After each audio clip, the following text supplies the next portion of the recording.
శ్రీ స్కాంద పురాణంలో విశ్వామిత్ర మహర్షి ఏమంటారంటే, భోగలాలస్తో ఉన్న మనుష్యుడు ఎప్పుడు ఏదో ఒకటి కావాలని తపనలోనే ఉంటాడనమాట.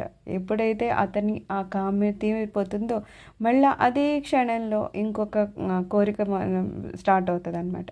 అలాగా అతను అవి తీర్చుకుంటూ పోతూనే ఉంటాడు, కానీ ఎప్పటికీ అతని కోరికలు అనేవి ఎప్పటికీ ఇంకా అతన్ని సంతృష్టి చేయలేవన్నమాట. ఎలా అయితే మనం అగ్నిలో నెయ్యి పోస్తూ ఉంటే అదేమైనా అగ్ని చల్లారుతుంది అంటారు, చల్లారదు కదా, ఇంకా ఎక్కువ అయిపోతూ ఉన్నట్టే ఎవరైతే ఎక్కువ భోగలాలస్తో ఉంటారో వాళ్ళు భోగాలు అనుభవించే కొద్దీ ఇంకా భోగలాలసత్వం పెరుగుతుంది తప్పితే వాళ్ళు సంతృష్టి అయితే చెందరు. ఎలా అయితే ఒక వృక్షం మీద ఒక పాము ఉంటే అక్కడ ఇంకో పావురం ఏమన్నా ఉండగలుగుతుందా? ప్రశాంతంగా ఉండలేదు కదా. అలాగే ఎవరైతే భోగకామి ఉంటాడో అతనికి ఎప్పుడు సుఖం అనేదే ఉండదు అని చెప్తున్నారు.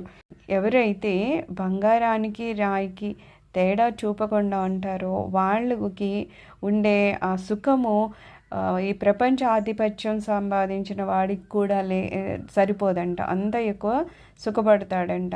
అందుకని భోగలాసత్వంతో ఎన్ని భోగాలు అనుభవించినా సరే వాడికి సంతుష్టి అనేది, సుఖం అనేది ఎప్పటికీ రాదు అని చెప్తున్నారు.